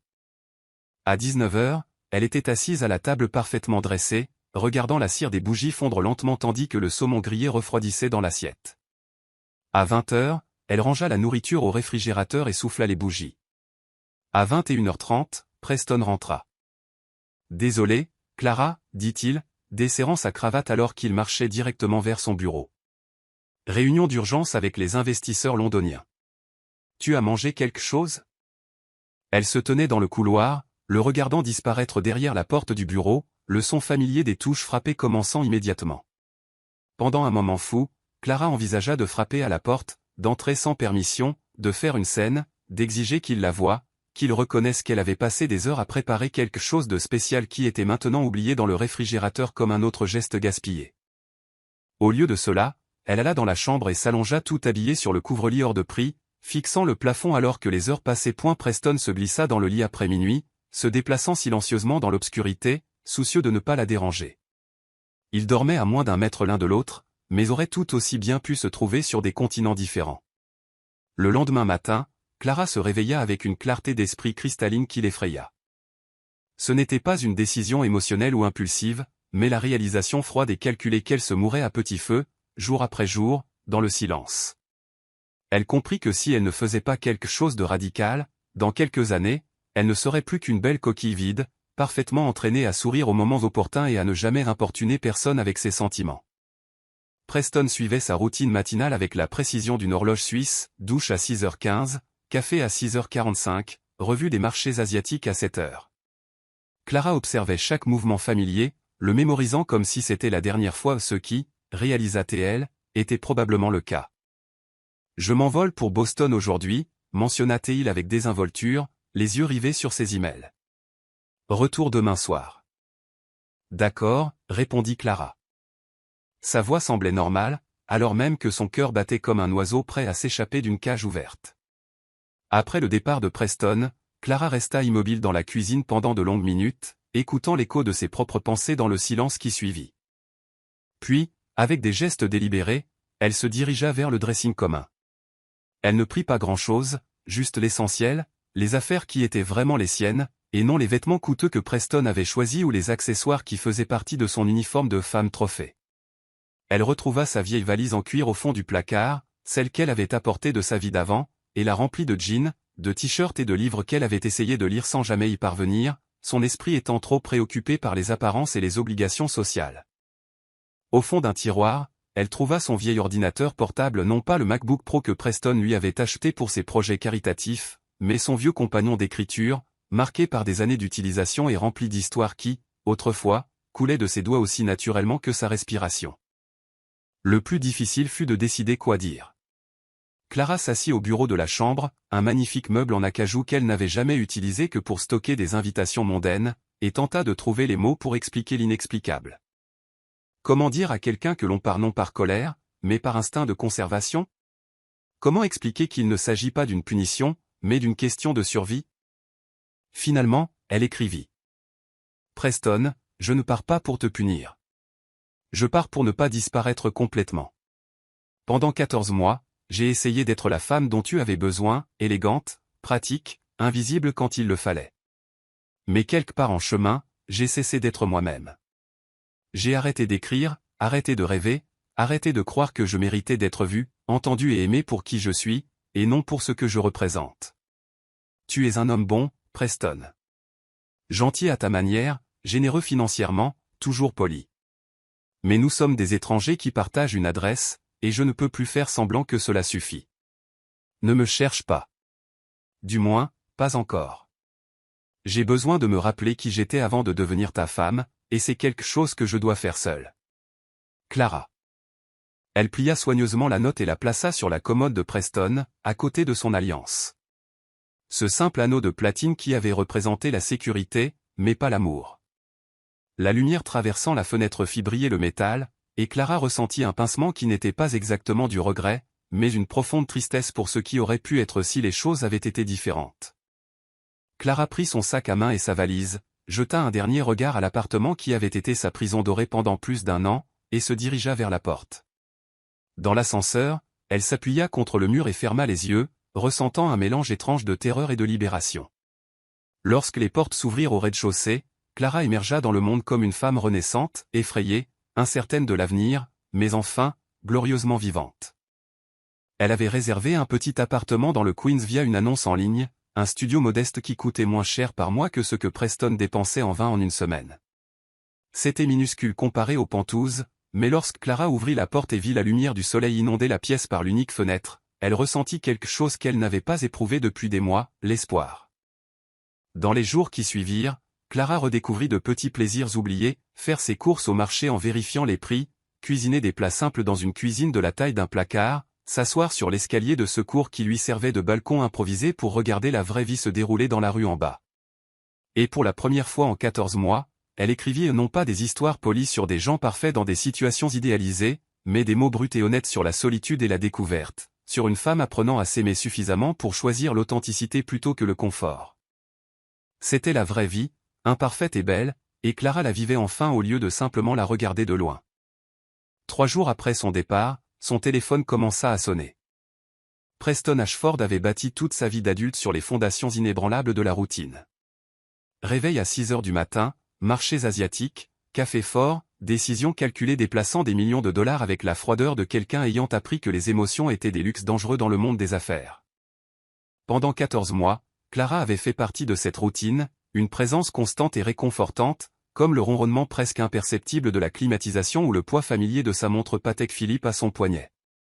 C'est pourquoi, lorsqu'il rentra de Boston le jeudi soir et ne trouva que le silence là où il aurait dû y avoir au moins le son étouffé de la télévision ou le bruit familier de Clara s'activant dans la cuisine, sa première réaction fut la confusion, pas l'alarme. « Clara » appela-t-il en déposant sa valise dans l'entrée avec la même économie de gestes que d'habitude. « Je suis rentré. » Silence. Preston fronça les sourcils, vérifiant sa montre. 20h15, elle devrait être là. Clara était toujours là quand il arrivait, une constante dans sa vie, aussi prévisible que le lever du soleil. Peut-être dormait-elle, ou était-elle dans son bain, ou au téléphone avec sa mère. Ce ne fut que lorsqu'il monta dans la chambre et vit la note pliée sur sa commode, à côté du petit cercle de platine qu'il avait placé à son doigt 14 mois plus tôt, que la réalité le frappa comme un coup de poing dans l'estomac. Les premières lignes de la note semblaient écrites dans une langue étrangère. Son cerveau, entraîné à traiter des rapports complexes et des analyses financières intricates, refusait de comprendre les mots simples que Clara lui avait laissés. « Je ne pars pas pour te punir. Je pars pour ne pas disparaître complètement. » Preston s'assit lourdement sur le bord du lit, lisant la note une deuxième fois, puis une troisième. Chaque mot était comme une révélation choquante sur un monde qui avait existé juste à côté du sien, mais qu'il n'avait jamais vraiment vu. « Pendant 14 mois, j'ai essayé d'être la femme dont tu avais besoin, élégante, pratique, invisible quand il le fallait. » Invisible ? Preston cligna des yeux, confus. Clara n'était pas invisible. Elle était toujours là, toujours parfaitement apprêtée, toujours prête pour les événements sociaux, toujours. Toujours. La réalisation vint lentement, comme une eau glacée montant le long de sa poitrine. Quand avait-il vraiment demandé à Clara comment s'était passée sa journée pour la dernière fois? Quand avait-il remarqué pour la dernière fois si elle semblait triste, heureuse ou fatiguée? Quand l'avait-il regardée, vraiment regardée, au lieu de simplement confirmer qu'elle était là où il l'attendait? Nous sommes des étrangers qui partagent une adresse. Preston sentit quelque chose d'étrange se produire dans sa poitrine, une oppression qu'il ne parvenait pas à identifier. Il se leva brusquement, comme si le mouvement pouvait dissiper le malaise, et commença à marcher à travers l'appartement. C'est alors qu'il commença à remarquer des choses. La table de la salle à manger était dressée pour deux, assiettes élégantes, couverts en argent, 2 verres à vin. Il y avait des restes de bougies fondues dans les chandeliers. Dans le réfrigérateur, il trouva un dîner élaboré soigneusement rangé dans des boîtes, intactes. Mardi. Elle avait préparé un dîner spécial mardi, et il était rentré tard, marmonnant des excuses distraites avant de s'enfermer dans son bureau jusqu'après minuit. Combien d'autres occasions comme celle-ci avait-il manqué? Combien de gestes d'amour silencieux ou de tentatives de connexion avait-il ignorés sans même s'en apercevoir? Preston saisit le téléphone avec des doigts qui tremblaient imperceptiblement, un phénomène qui l'aurait alarmé en toute autre circonstance, car Preston Ashford ne tremblait jamais. Il composa le numéro de Clara, écoutant l'écho de la sonnerie dans le vide jusqu'à ce que la messagerie réponde. « Clara, c'est moi. S'il te plaît, rappelle-moi. Nous devons parler. » Il raccrocha et rappela immédiatement. « Clara, j'ai lu ta note. Je ne comprends pas enfin, je comprends que tu sois contrariée, mais nous pouvons arranger ça. S'il te plaît, rentre à la maison pour qu'on puisse parler comme des adultes. » Au troisième appel, sa voix commença à se briser. « S'il te plaît, dis-moi juste où tu es. Je suis inquiet. » Clara ne rappela pas. Dans les jours qui suivirent, Preston découvrit que l'absence de Clara était comme l'absence de gravité, une chose que l'on ne remarque jamais jusqu'à ce qu'elle ne soit soudainement plus là, et alors tout ce que l'on croyait solide et prévisible se met à flotter dans des directions inattendues. Le Penthouse, qui avait toujours été un sanctuaire d'ordre et d'élégance, ressemblait désormais à un mausolée. Le silence n'était plus une paix, mais une oppression. Les matins perdirent leur rythme réconfortant. Plus de bruit doux de Clara bougeant dans la cuisine, plus de parfums familiers flottant dans l'air, plus cette présence silencieuse mais constante qui était devenue la toile de fond de sa vie quotidienne. Preston tenta de maintenir sa routine, mais découvrit que les routines construites autour de deux personnes s'effondrent rapidement quand l'une d'elles disparaît. Il fit du café pour deux par automatisme. Il vérifia machinalement si Clara était prête avant de partir pour des événements sociaux, pour ne trouver qu'un appartement vide et l'écho de ses propres pas. C'est vendredi soir, assis seul dans la salle à manger avec un repas acheté dans un restaurant coûteux qui n'avait aucun goût, que Preston admit enfin une vérité qu'il avait évitée pendant 4 jours. Elle lui manquait. Pas seulement la commodité de sa présence ou la façon dont elle complétait son image publique, mais elle, Clara. La femme qui riait doucement en lisant des livres, qui sentait toujours les fleurs et quelque chose d'indéfinissablement réconfortant, qui l'accueillait chaque matin avec un sourire sincère même quand il levait à peine les yeux de son téléphone. La réalisation le frappa avec une force qui le laissa le souffle coupé. Il avait passé 14 mois à vivre aux côtés d'une femme extraordinaire et l'avait traitée comme un meuble de luxe. Samedi matin, Preston fit quelque chose qu'il n'avait pas fait depuis des années, il annula tous ses engagements professionnels. Au lieu d'aller au bureau, il resta dans l'appartement, errant dans les pièces comme un fantôme dans sa propre vie, essayant de reconstruire les souvenirs des moments qu'il avait manqués en étant trop présent physiquement seulement. Il trouva un carnet que Clara avait laissé derrière elle, caché dans un tiroir de bureau. Les pages étaient remplies de débuts d'histoires, de fragments de poèmes, d'observation sur la vie qui révélait une profondeur émotionnelle et une perspicacité qu'il n'avait jamais pris la peine de découvrir. Une entrée, datée d'à peine un mois plus tôt, lui coupa le souffle. Aujourd'hui, Preston m'a regardé pendant le petit déjeuner. Vraiment regardé, pas juste pour confirmer que j'étais là. Pendant un instant, j'ai cru qu'il allait dire quelque chose, qu'il allait me demander ce que je lisais ou quels étaient mes plans pour la journée, mais le téléphone a sonné, et l'instant s'est dissipé comme de la vapeur. Parfois, je me demande s'il remarquerait si je disparaissais graduellement, un peu chaque jour, jusqu'à ce qu'il ne reste plus qu'une vague impression que quelque chose manque. Preston ferma le carnet, les mains visiblement tremblantes à présent. Clara n'était pas partie sur un coup de tête ou par drame féminin, comme il l'avait initialement supposé. Elle était partie parce qu'elle était littéralement en train de disparaître, et il avait été trop aveugle, trop occupé, trop émotionnellement absent pour le remarquer. C'est alors qu'il prit une décision qui aurait semblé impossible une semaine plus tôt. Pour la première fois de sa carrière, Preston Ashford allait demander de l'aide pour quelque chose qu'il ne pouvait pas résoudre avec des feuilles de calcul ou des stratégies commerciales. Il devait retrouver sa femme, et quand il la retrouverait, il devait apprendre à l'aimer avant qu'il ne soit trop tard. Il fallut 3 jours d'appels désespérés, une enquête privée discrète, et finalement une visite humiliante chez la meilleure amie de Clara pour que Preston découvre où elle se trouvait. Nena Martinez avait été sceptique dès le premier instant, observant l'homme impeccablement vêtu qui s'était présenté à sa porte à Brooklyn comme s'il était une espèce exotique échappée d'un zoo. « Elle ne veut pas te parler », avait dit Nena, croisant les bras sur sa poitrine avec la protection féroce d'une amie qui avait consolé Clara pendant des nuits de larmes silencieuses au cours des derniers mois. « S'il vous plaît », avait supplié Preston, et le mot sonnait étrangement dans sa bouche. Quand avait-il supplié pour quoi que ce soit pour la dernière fois? J'ai juste besoin de 5 minutes. 5 minutes pour expliquer. Expliquer quoi? Avait rétorqué Nena. Comment tu as passé 14 mois à traiter ma meilleure amie comme du papier peint de luxe? La vérité dans les mots de Nena avait coupé plus profondément que n'importe quelle critique commerciale que Preston n'ait jamais reçue, mais quelque chose dans son désespoir sincère avait dû la toucher, car elle avait finalement chuchoté. Penn Station, train 347 pour Philadelphie. Mais Preston, si tu lui fais encore du mal, je m'assurerai personnellement que tu le regrettes.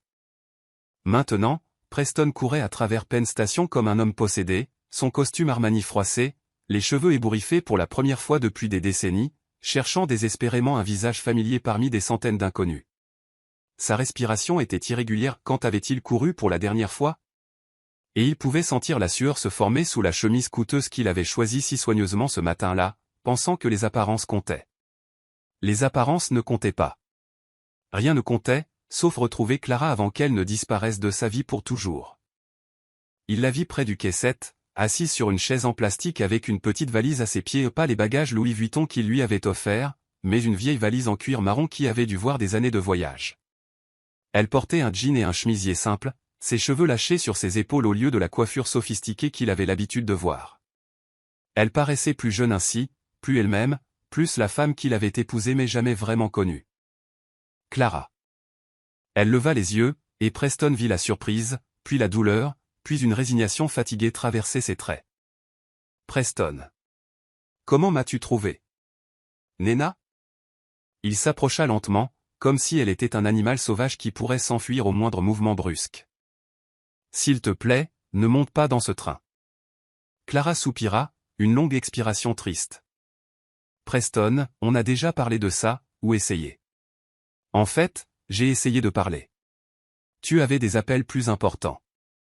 Il n'y a pas d'appel plus important que toi. Les mots sortirent avec une urgence qui le surprit lui-même. Clara, j'ai lu ta note. Je l'ai lu environ 50 fois, et tu as raison sur tout. Je t'ai traité comme un meuble, je t'ai ignoré. Je ne savais même pas de quelle couleur étaient tes yeux jusqu'à hier soir, quand j'ai regardé une photo de nous et que j'ai vraiment prêté attention pour la première fois. Clara cligna des yeux, les larmes commençant à se former. Marron, chuchota TL. Ils sont marrons avec de petites taches dorées. Marron avec des taches dorées, répéta Preston, mémorisant. Comme la façon dont tu prends ton café. Pas de sucre, juste une goutte de crème. Comme la façon dont tu te mords la lèvre inférieure quand tu te concentres en lisant. Comme la façon dont tu laisses toujours un marque-page exactement au milieu du livre, même si tu n'es qu'à la page 10. Clara le fixa, le choc remplaçant la résignation. Tu as remarqué ces choses. J'ai tout remarqué, dit Preston, la voix brisée. Je n'y ai juste jamais vraiment prêté attention, et c'est impardonnable. L'annonce résonna dans la gare. Train pour Philadelphie, quai 7. Embarquement dans 10 minutes. Clara se leva, ramassant sa valise. Preston, je ne peux plus faire ça. Je ne peux plus être invisible dans ma propre vie. Tu n'étais pas invisible, dit Preston désespérément, puis il s'arrêta, se forçant à être honnête. Tu étais invisible pour moi, et ça fait de moi le plus grand idiot du monde, parce que tu es. Tu es extraordinaire, Clara. Tu es gentille, intelligente et drôle, et quand tu souris vraiment, pas ces sourires polis aux événements, c'est comme si le monde entier s'illuminait. Clara s'arrêta, valise à la main, les larmes coulant maintenant librement sur ses joues. Pourquoi dis-tu ces choses maintenant? Pourquoi pas il y a 14 mois, quand je suppliais pour le moindre signe que tu me voyais comme une vraie personne? Preston prit une profonde inspiration, sachant qu'il devait dire toute la vérité, peu importe à quel point cela faisait mal. Parce que j'avais peur. Parce qu'il y a 7 ans, j'ai perdu ma femme et ma petite fille dans un accident de voiture. Sarah avait 32 ans, Emma n'en avait que 4. Je les aimais tellement que lorsqu'elles sont mortes, j'ai cru que j'allais mourir aussi. Clara lâcha sa valise, ses mains volant pour couvrir sa bouche. Preston, tu ne m'as jamais dit. J'ai établi des règles après ça, poursuivit-il, la voix étranglée. Des règles pour ne plus jamais m'autoriser à aimer ainsi, pour ne jamais devenir assez vulnérable pour que perdre quelqu'un puisse me détruire complètement. Je pensais pouvoir avoir un mariage civilisé, respectueux, sûr. Je pensais pouvoir maintenir une distance émotionnelle et être quand même un bon mari. Mais on ne peut pas aimer à distance, chuchota Clara. Non, admit Preston. Et toi? Tu m'as fait ressentir à nouveau, Clara. Même quand j'essayais désespérément de ne rien ressentir. La façon dont tu prenais soin de moi, comment tu essayais de m'inclure dans de petits moments, comment tu me regardais comme si j'étais quelqu'un qui valait la peine d'être connu. Ça m'a terrifié. Clara fit un pas vers lui, et Preston put voir la compréhension naître dans ses yeux. Alors? Tu t'es éloigné. Je me suis éloigné, confirma-t-il. Et j'ai failli perdre la personne la plus importante qui soit entrée dans ma vie depuis. Depuis Sarah et Emma. La deuxième annonce retentit. Dernier appel pour le train de Philadelphie. Clara, dit Preston, sa voix n'étant plus qu'un murmure désespéré. Je sais que je ne mérite pas une seconde chance. Je sais que j'ai passé 14 mois à prouver que je suis un mari terrible. Mais si tu me donnes l'opportunité, juste une opportunité, je passerai le reste de ma vie à apprendre à t'aimer comme tu mérites d'être aimé. Clara pleurait ouvertement maintenant, les épaules tremblantes. Preston. Il fit un pas de plus, puis un autre, jusqu'à être assez proche pour voir les petites taches dorées dans ses yeux marrons. Tu as dit que tu ne partais pas pour me punir, mais pour ne pas disparaître complètement. Eh bien, je comprends maintenant, parce que ces 4 derniers jours sans toi ont été comme une disparition. Et je ne veux pas disparaître, Clara. Je veux vivre. Je veux vraiment vivre. Avec toi. Il leva une main tremblante, touchant doucement son visage, ses doigts traçant la ligne des larmes sur sa joue. Tu es complètement, absolument aimé, chuchota-t-il, faisant écho à des mots qu'il avait un jour rêvé de dire et de penser vraiment. S'il te plaît, ne pars pas. S'il te plaît, laisse-moi prouver que je peux être l'homme que tu mérites. Clara ferma les yeux, se penchant vers son contact comme une fleur cherchant le soleil. Quand elle les rouvrit, Preston vit quelque chose qui fit s'emballer son cœur. L'espoir. Tu le promets, demanda-t-elle, la voix épaisse d'émotion. Promets que tu me verras. Que tu me verras vraiment. Je le promets, dit Preston. Et alors, il fit quelque chose qu'il n'avait pas fait depuis 7 ans. Il se pencha et embrassa sa femme. C'était un baiser rempli de 14 mois de mots non dits, d'occasions perdues, d'un amour qui avait existé mais n'avait jamais été correctement nourri. C'était désespéré et tendre à la fois, chargé de promesses et de possibilités. Clara fondit contre lui, ses mains agrippant sa chemise comme s'il était une ancre dans la tempête. Lorsqu'ils se séparèrent, tous deux respiraient irrégulièrement, front contre front, le monde réduit à eux deux au milieu du chaos de la gare. Rentre à la maison avec moi, murmura Preston contre ses lèvres. Rentre à la maison et laisse-moi passer le reste de ma vie à prouver que tu es la chose la plus précieuse de mon monde. Clara hocha la tête à travers ses larmes, et Preston sut qu'il recevait le cadeau le plus précieux de sa vie, une seconde chance de réussir à aimer. Ils ne retournèrent pas aux Penthouse de Manhattan. L'idée émergea silencieusement alors qu'ils quittaient Penn Station, doigts entrelacés comme des adolescents découvrant le premier amour, sachant tous deux qu'ils avaient besoin d'un espace neutre pour reconstruire ce qui avait été brisé. Preston arrêta un taxi et murmura une adresse que Clara ne reconnut pas, un hôtel-boutique discret dans Midtown, loin des souvenirs de silences glaciaux et de dîners gâchés. « Je ne veux pas que nous retournions à cet appartement tout de suite, » dit doucement Preston alors que le taxi naviguait dans la circulation. « Je veux recommencer à zéro, juste nous deux, sans les ombres de qui nous étions quand nous ne savions pas comment nous aimer. » Clara hocha la tête, comprenant parfaitement. Le Penthouse était plein de fantômes, d'elle disparaissant petit à petit, de lui trop occupé pour le remarquer. Ils avaient besoin d'un lieu vierge, sans histoire, où ils pourraient découvrir qui ils étaient lorsqu'ils étaient vraiment présents l'un pour l'autre. La chambre était simple mais élégante, un lit king-size au drap d'un blanc immaculé, des fenêtres offrant une vue sur la ville pulsant en contrebas, une lumière douce filtrant à travers les rideaux de lin. Lorsque la porte se referma derrière eux, un silence différent s'installa, non pas le silence suffocant de mois de distance émotionnelle, mais le silence expectant de deux personnes sachant qu'elles étaient au bord de quelque chose de transformateur. Clara resta près de la fenêtre, soudain nerveuse. 14 mois de mariage, et elle se sentait comme une vierge lors de sa nuit de noces, non pas parce qu'ils n'avaient jamais partagé d'intimité physique, mais parce qu'ils n'avaient jamais partagé de véritable intimité émotionnelle. Toutes les fois précédentes avaient été des transactions polies, l'accomplissement du devoir conjugal sans le véritable abandon des cœurs. « Clara, » dit doucement Preston, s'approchant lentement. « Regarde-moi. » Elle se tourna, et ce qu'elle vit dans ses yeux lui coupa le souffle. Ce n'était pas le regard distant et contrôlé qu'elle connaissait, mais quelque chose de brut, de vulnérable, et de complètement focalisé sur elle. Pour la première fois depuis plus d'1 an, Preston Ashford était vraiment présent, non pas physiquement, mais émotionnellement présent, tout son être concentré sur la femme devant lui.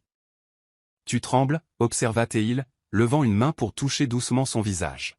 « Je suis nerveuse » admit Clara, se penchant vers son contact. « C'est étrange, n'est-ce pas, d'être nerveuse avec son propre mari ?»« Ce n'est pas étrange » murmura Preston, ses doigts traçant la ligne de sa mâchoire avec une révérence qu'elle n'avait jamais ressentie auparavant. « Nous sommes des étrangers à bien des égards, mais je veux te connaître, Clara. Je veux connaître chaque pensée, chaque rêve, chaque petit détail qui fait que tu es toi. » Il se rapprocha, jusqu'à ce qu'elle puisse sentir la chaleur émanant de son corps, l'odeur familière de son après-rasage mêlée à quelque chose d'autre, de l'anxiété peut-être, ou de l'anticipation. Ses mains trouvèrent sa taille, s'y posant avec une hésitation qui parlait d'un homme demandant la permission au lieu de s'arroger des droits. « Je peux » demanda-t-il. La question portait le poids de tous les consentements qu'il n'avait jamais cherchés, de toutes les connexions qu'il avait laissées filer. « Oui » chuchota Clara. Et le mot sortit chargé de 14 mois de faim émotionnelle, de nuit à dormir à côté de quelqu'un qui ne l'avait jamais vraiment touché. Le baiser, cette fois, fut différent de celui, désespéré, de la gare. C'était de l'exploration et de la découverte, Preston prenant le temps de mémoriser la forme de ses lèvres, la façon dont elle soupirait doucement quand il approfondissait le baiser, comment ses mains agrippaient sa chemise comme si elle craignait qu'il ne disparaisse. « Tu es si belle » murmura-t-il contre ses lèvres, les mots sonnant comme une prière. « Comment ai-je pu ne pas voir à quel point tu es absolument éblouissante ?» Clara sentit les larmes piquer ses yeux, non de tristesse, mais d'un soulagement si profond qu'il en était presque douloureux. « Preston. » « Chut » chuchota Teil, embrassant les larmes sur ses joues. « Laisse-moi te montrer combien tu comptes pour moi. Laisse-moi t'aimer comme j'aurais dû t'aimer dès le premier jour. » Ses mains trouvèrent les boutons de son chemisier, mais bougèrent avec une lenteur délibérée qui parlait d'un homme savourant chaque instant. Clara observa son visage alors qu'il la déshabillait, la concentration intense, la façon dont ses yeux s'adoucissaient chaque fois qu'il rencontrait les siens, comme s'il s'assurait constamment qu'elle était présente, consentante, désireuse. Lorsque le chemisier glissa de ses épaules, Preston s'arrêta, la regardant simplement avec une admiration qui fit sentir à Clara qu'elle était une œuvre d'art appréciée pour la première fois. « Tu es parfaite » dit-il, la voix rauque d'émotion. « Absolument parfaite. » Clara porta ses propres mains au bouton de sa chemise à lui, ses doigts tremblant légèrement. À mon tour de te voir, murmura-t-elle. Preston resta parfaitement immobile pendant qu'elle le déshabillait, la laissant découvrir le corps de l'homme avec qui elle avait partagé un lit, mais qu'elle n'avait jamais vraiment exploré. Lorsqu'ils furent peau contre peau, Preston la guida doucement vers le lit, ses mains ne cessant jamais de toucher, traçant ses épaules, mémorisant la courbe de sa taille, découvrant de petites marques et imperfections qui racontaient l'histoire de sa vie avant lui. « Dis-moi » dit-il en embrassant une petite cicatrice sur son épaule. « Je suis tombé de vélo quand j'avais 8 ans, rit doucement Clara, puis elle soupira quand il embrassa l'endroit à nouveau. J'ai pleuré plus pour la glace que j'avais fait tomber que pour la blessure. Et ça. Ses lèvres trouvèrent une tache de naissance sur ses côtes. J'ai toujours détesté ça quand j'étais petite. Ma mère disait que c'était les empreintes digitales des anges quand ils m'ont formé. Preston leva la tête pour la regarder dans les yeux. Ta mère avait raison. Tu as été formé par des anges. C'était une conversation, une découverte et une adoration tout à la fois, Preston traitant chaque partie d'elle comme un territoire sacré à explorer avec révérence. Quand ils s'unirent enfin, ce fut avec une intimité qui transcendait le physique. Les yeux rivés l'un à l'autre, les souffles se mêlant, les corps bougeant dans l'harmonie parfaite de deux personnes enfin complètement présentes. Clara. Preston soupira son nom comme un mantra, comme une prière, comme le mot le plus important qu'il ait jamais prononcé. Mon Clara. Je suis là, chuchota-t-elle en retour, ses mains encadrant son visage, le forçant à maintenir le contact visuel même dans les moments les plus intenses. Je suis là, et tu es là, et nous sommes réels. Après, ils restèrent entrelacés dans les draps blancs, la ville brillant à travers les fenêtres comme un témoin silencieux de leur réconciliation. Preston traçait des motifs paresseux sur la peau nue de Clara, s'arrêtant parfois pour embrasser une épaule ou murmurer des mots d'adoration dans ses cheveux. « Je ne veux pas que cette nuit finisse », confessa-t-il, la voix basse dans la pénombre de la chambre. « J'ai peur que si nous dormons, je me réveille et découvre que c'était un rêve. » Clara se tourna dans ses bras pour pouvoir le regarder dans les yeux. Ce n'était pas un rêve. Nous sommes réels, Preston. Cette connexion est réelle, et elle ne disparaîtra pas parce que tu as enfin décidé d'être présent pour elle. Comment peux-tu en être sûr, demanda-t-il, une vulnérabilité brute dans la voix. Clara sourit, touchant son visage de ses doigts délicats. Parce que maintenant je sais que tu me vois vraiment, et une fois qu'on apprend à voir quelqu'un, à le voir véritablement, on ne peut plus faire semblant qu'il est invisible. Preston captura sa main, embrassant sa paume. Tu as raison. Je ne te traiterai plus jamais comme invisible. Je ne prendrai plus jamais rien pour acquis. Tu es le cadeau le plus précieux que j'ai jamais reçu, et j'ai failli le gâcher complètement. Failli, approuva Clara en se blottissant plus près. Mais tu ne l'as pas gâché. Nous sommes toujours là. Nous sommes toujours là, répéta Preston. Et dans ces mots, il y avait une promesse, de la gratitude, et le début d'un amour qui avait enfin la permission de grandir sans peur ni réserve. Dehors, la ville ne dormait jamais, mais à l'intérieur de la chambre d'hôtel, deux cœurs qui s'étaient perdus avaient enfin retrouvé le chemin de la maison. 6 mois plus tard, Clara se réveilla un dimanche matin avec une lumière dorée filtrant à travers des rideaux qu'elle avait choisis elle-même. Pas les lourds rideaux de soie qu'un décorateur avait sélectionnés pour correspondre à l'esthétique du Penthouse, mais un simple couleur crème qui laissait la lumière naturelle danser à travers les pièces comme une musique visuelle. La différence était plus que décorative. Elle était philosophique. C'était la différence entre vivre dans une vitrine et vivre dans un foyer. « Bonjour, ma belle. » La voix familière de Preston se fit entendre, mais il y avait une qualité en elle qui la surprenait encore même après des mois. Une tendresse authentique, une chaleur qui transformait de simples mots en caresses verbales. Clara se tourna pour le trouver en train de l'observer avec cette expression qu'elle avait appris à reconnaître et à chérir. Une concentration complète, une présence totale, comme si elle était la chose la plus fascinante de l'univers. Dans les premiers jours après leur réconciliation, elle testait parfois cette attention, cherchant des signes qu'il se forçait, qu'il feignait l'intérêt. Mais le temps avait prouvé que la transformation de Preston était sincère. Il avait appris l'art d'être présent, et il le pratiquait avec la même dévotion qu'il réservait autrefois uniquement aux affaires. « Bonjour », répondit-elle en s'étirant langoureusement. « Quelle heure est-il ? » 9h15. Tu as fait la grasse matinée, ce qui signifie que tu as encore écrit après minuit. Il y avait une note de douce fierté dans sa voix qui faisait encore battre le cœur de Clara. Comment avance le nouveau livre ?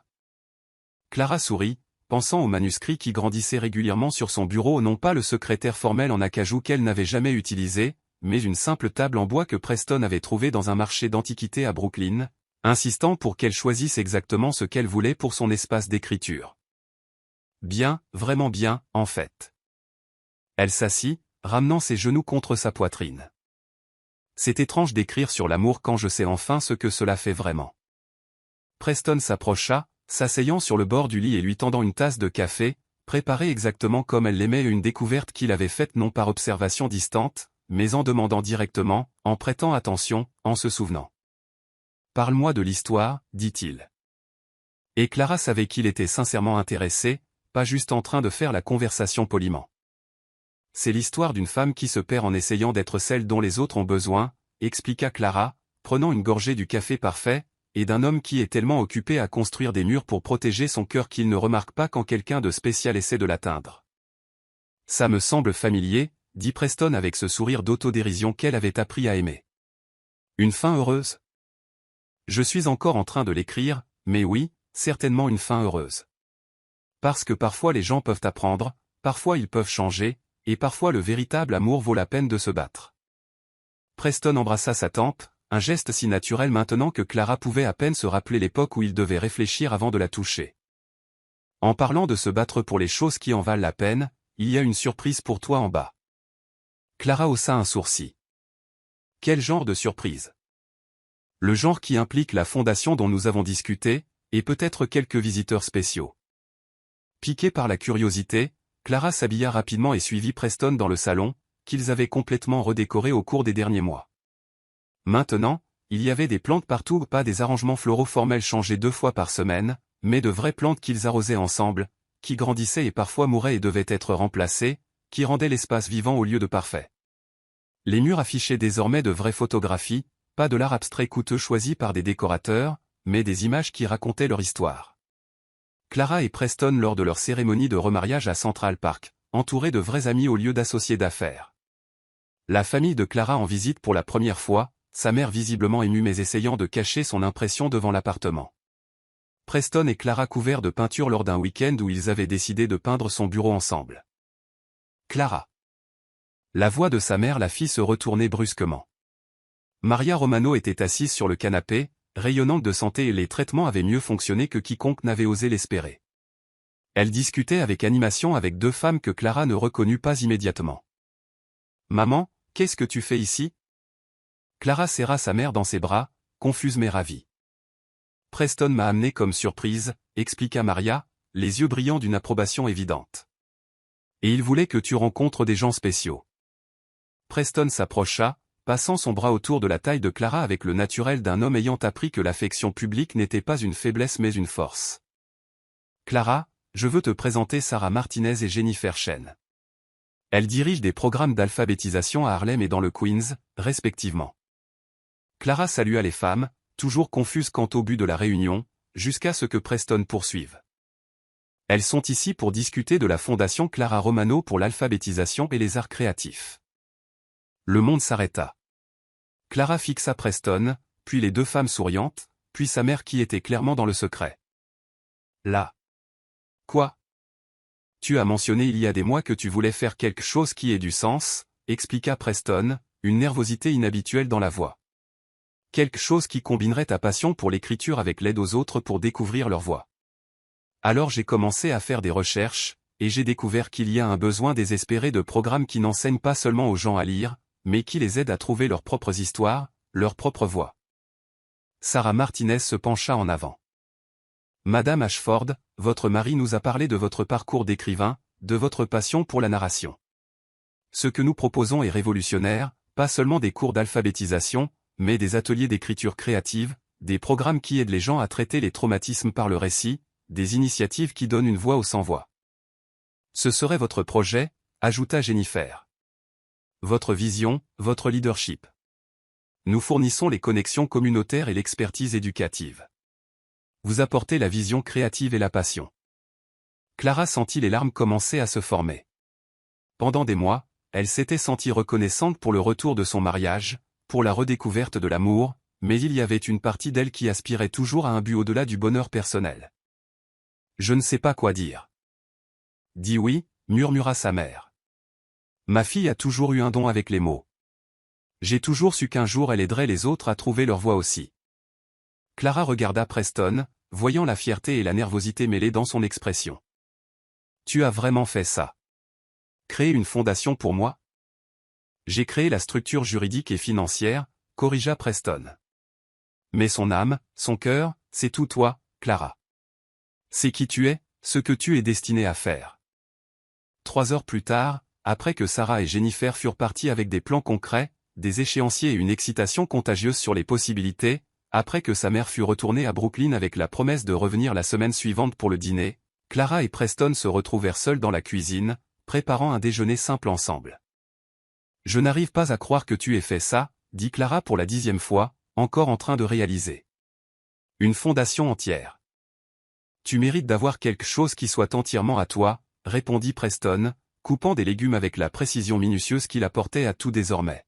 « Quelque chose qui nourrit ton âme comme les affaires nourrissent la mienne. » Clara arrêta de remuer la soupe et l'observa. « Preston, je t'aime. » Les mots sortirent simplement, naturellement, mais portaient le poids de tout ce qu'ils avaient traversé. Pas juste reconnaissante, pas juste heureuse. Je t'aime. L'homme que tu es devenu, la façon dont tu me vois, la façon dont tu me fais sentir que je pourrais conquérir le monde. Preston posa son couteau et se tourna pour lui faire face complètement. Clara Romano Ashford, dit-il, utilisant ces 2 noms comme un vœu sacré. Tu es la meilleure chose qui me soit jamais arrivée. Pas seulement parce que tu m'as sauvé d'une vie de vide émotionnel, mais parce que tu m'as montré ce que signifie être vraiment vivant. Il la tira dans ses bras, et ils restèrent là dans la cuisine avec la lumière du soleil de l'après-midi traversant les fenêtres, entourés par le beau désordre d'une vie pleinement vécue. Des livres éparpillés sur le comptoir, des plantes qui avaient besoin d'être arrosées, des photos sur le réfrigérateur, des preuves partout de 2 personnes qui avaient appris à s'aimer correctement. « Tu sais ce qui est drôle ?» murmura Clara contre sa poitrine. « Quoi ? Quand je suis partie, je pensais que j'abandonnais l'amour. Je pensais que je choisissais la solitude plutôt que l'invisibilité. Mais en fait, je faisais de la place pour que le véritable amour nous trouve. » Preston resserra son étreinte. « Parfois, il faut perdre quelque chose pour apprendre à quel point c'est précieux. Et parfois, » ajouta Clara, « il faut être assez courageux pour demander ce que l'on mérite. » Plus tard dans la soirée, après le dîner et de longues conversations sur les plans de la fondation et les rêves d'avenir, Clara s'assit à son bureau d'écriture, non pas caché dans un coin, mais installé bien en vue dans le salon où Preston pouvait la voir alors qu'il travaillait sur son ordinateur portable à proximité, où il pouvait partager des silences confortables et des commentaires occasionnels. Elle écrivait le dernier chapitre de son roman, l'histoire qui était devenue leur histoire à bien des égards. Alors qu'elle tapait les dernières lignes, Preston leva les yeux de son propre travail. « Tu finis ce soir ?» demanda-t-il. « Ouais. La dernière phrase. Tu me la lis ?»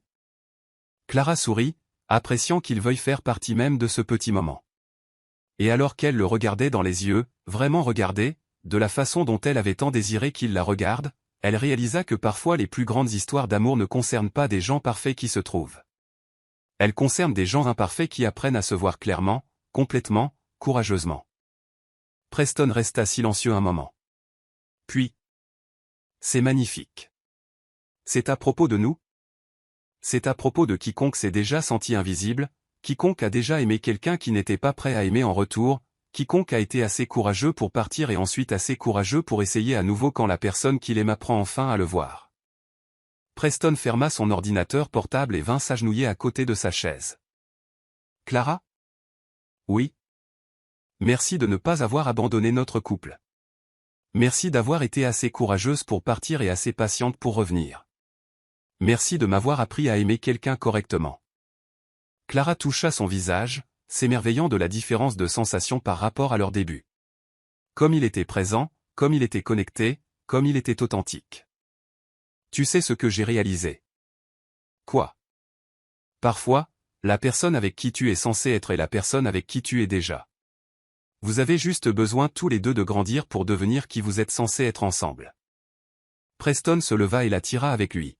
« Viens au lit avec moi, Madame Ashford. » Pas parce que c'est attendu, ou pratique, ou que ça fait partie de notre routine. Mais parce que je veux m'endormir à côté de la femme que j'aime et me réveiller demain excité de voir quelle nouvelle façon je peux trouver pour lui montrer à quel point elle est chérie. Clara rit, le son remplissant leur maison de joie. Ça, c'est ce que j'appelle une vraie proposition. Et alors qu'ils marchaient ensemble vers leur chambre, non plus l'espace stérile qu'elle avait été, mais une pièce pleine de livres partagés, de silences confortables, de conversations matinales et du genre d'intimité qui vient du fait de vraiment se voir l'un l'autre, Clara savait que c'était à cela que ressemblait le bonheur. Pas parfait, pas sans défi, mais réel, présent et plein d'un amour qui avait été testé et avait choisi de grandir plus fort. Dehors, Manhattan scintillait de 8 millions d'histoires, mais à l'intérieur de leurs pentouses redécorées, deux cœurs qui s'étaient presque manqués entièrement étaient enfin, et complètement, rentrés à la maison. Parfois, le plus grand courage n'est pas de partir, mais de rester et de se battre pour ce qui peut être transformé. Clara découvrit que le véritable amour ne consiste pas à trouver quelqu'un de parfait, mais à ce que deux personnes imparfaites choisissent de grandir ensemble. Preston apprit qu'être présent ne consiste pas seulement à partager un espace, mais à partager un cœur complètement ouvert. En fin de compte, ils réalisèrent que les meilleurs amours sont ceux qui nous apprennent qui nous sommes vraiment, et nous aiment ensuite exactement pour cela. Parce que parfois, tout ce dont quelqu'un a besoin, c'est d'être vu.